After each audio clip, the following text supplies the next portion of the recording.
नमस्कार दोस्तों। आज अब हम अजीबोगरीब केस के बारे में डिस्कशन करने जा रहे हैं। आप देख ही चुके हैं कि पिछले पिछले पिछले कुछ दिनों से शबनम अली का नाम अखबारों में खूब खूब दिख रहा है। लेकिन जानते हैं कि ये शबनम अली है कौन? यह कहा जा रहा है कि यह पहली महिला होगी स्वतंत्र भारत के बाद जिसे फांसी दी जाएगी। आखिर इसे फांसी क्यों दी जा रही है?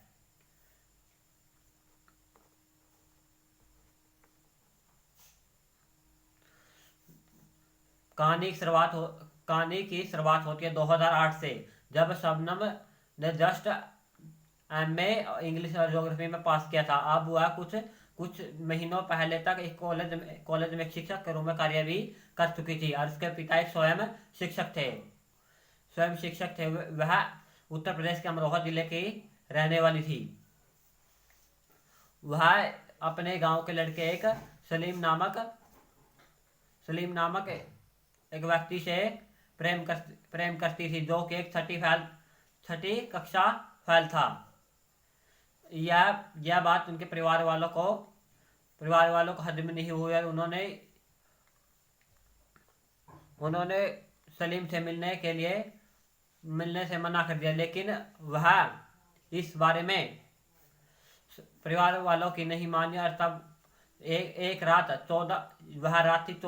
14-15 अप्रैल की रात थी, जब उसने अपने सभी परिवार वालों को नींद की दवाई दवाई देकर वह अपने प्रेमी से मिलने चली गई।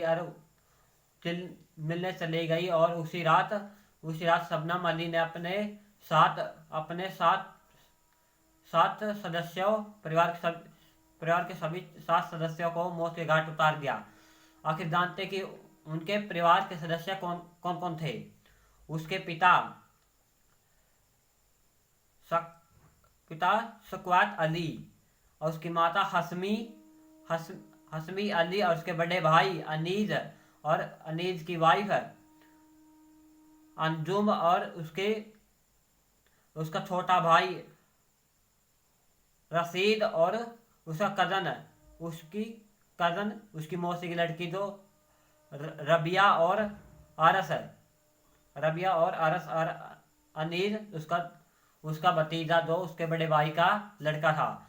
यह किस तरह इस लड़की ने अपने पूरे परिवार को खत्म कर दिया। शबनम एक साफी मुस्लिम कम्युनिटी से बिलोंग करती थी। वह बेसिकली भवन भवन खेड़ी नामक गांव में रहती थी, जिसकी हसनपुर तहसील है अमरोहा जिले में।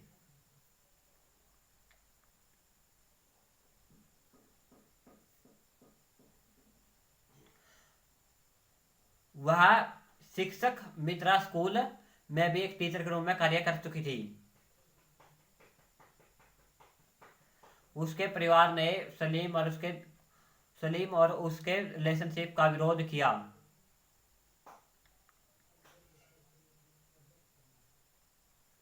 जो कि सलीम एक पठान कम्युनिटी से बिलोंग करता था।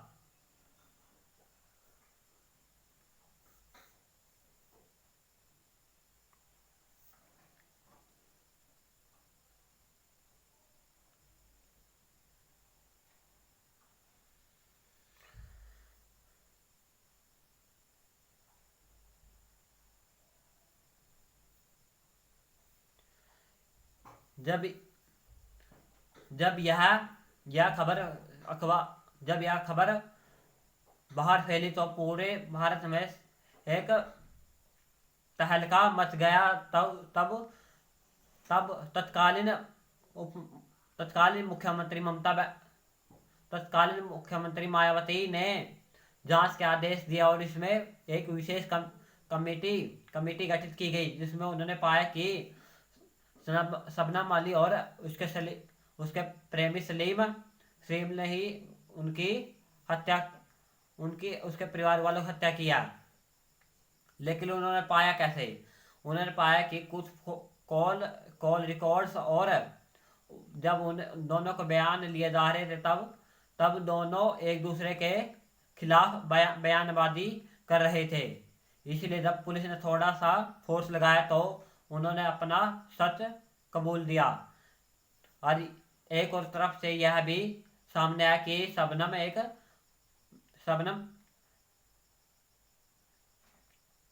शबनम 7 हफ्तों की प्रेग्नेंट थी। अब जो कि उसका बच्चा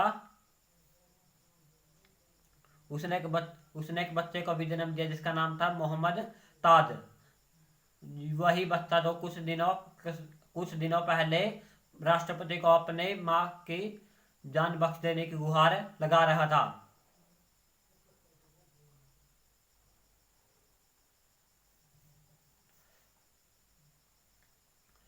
2000 यह केस 2000 से 8 से लेकर 2010 तक अमरोहा कोर्ट में चला, जिसमें जिसमें अमरोहा कोर्ट ने उनको death penalty capital capital punishment की सजा सुनाई। लेकिन यह लेकिन हम जानते कैपिटल पनिशमेंट इतनी आसानी से नहीं दिया जाता, इसलिए यह मामला इलाहाबाद हाई कोर्ट में गया, जो कि 2013 में वहाँ इलाहाबाद हाई कोर्ट ने भी उनको डेथ पेनल्टी कैपिटल पनिशमेंट की सजा सुनाई। तब तब यह मामला और भी आगे गया। उन्होंने सुप्रीम कोर्ट में याचिका दायर की, लेकिन वहां से भी सुप्रीम कोर्ट के जज ने इस सजा को कायम रखा।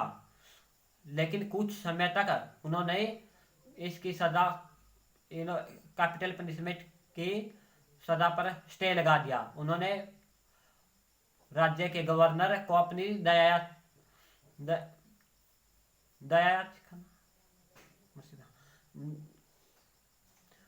उन्होंने अपने राज्य गवर्नर को भी दया याचिका की गुहार लगाई, लेकिन तत्कालीन गवर्नर ने भी उनकी दया याचिका ठुकरा दी और 2016 में उन्होंने राष्ट्रपति प्रणब मुखर्जी को भी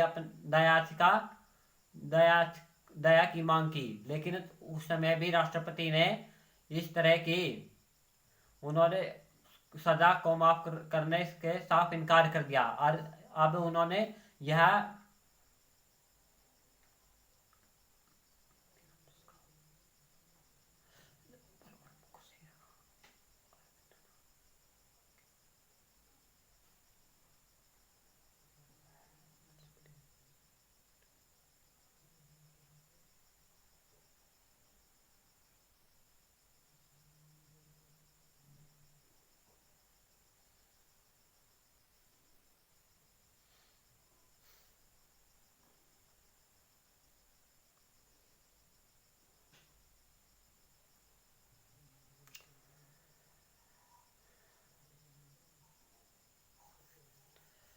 लेकिन अब शबनम का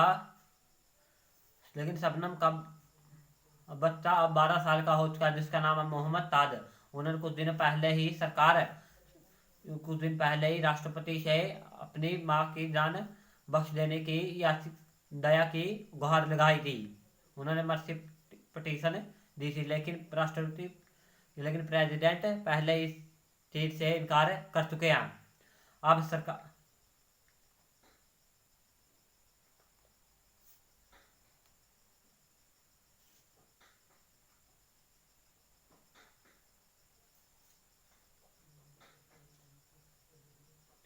लेकिन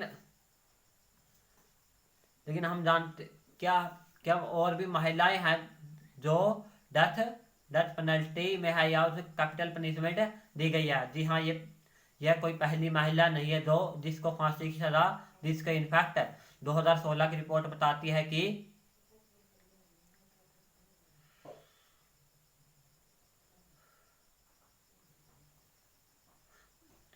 इनफैक्ट 2016 की रिपोर्ट बताती है कि नेशनल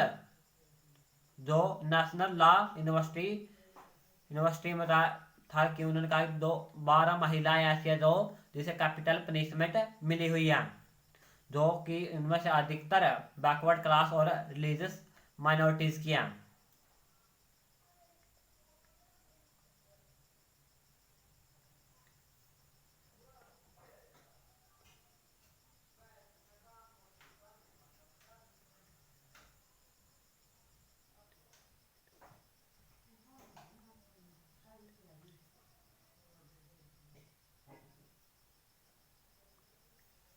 इनमें से एक इससे अलग पॉपुलर केस है रेणुका जिसमें दो महिलाएं, जिसमें रेणुका शिंदे और सीमा मोहन गवित, जिसने 13 बच्चों का अपहरण किया और इनमें कम से कम 5 बच्चों को मौत के घाट उतार दिया। यह केस 1990 से लेकर 1996 तक चला। उन्होंने राष्ट्रपति से मसी पिटीशन की अपील की, लेकिन राष्ट्रपति ने इस चीज से साफ साफ मना कर दिया।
तब तो इसी चीज से हम वीडियो समाप्त करते हैं। धन्यवाद।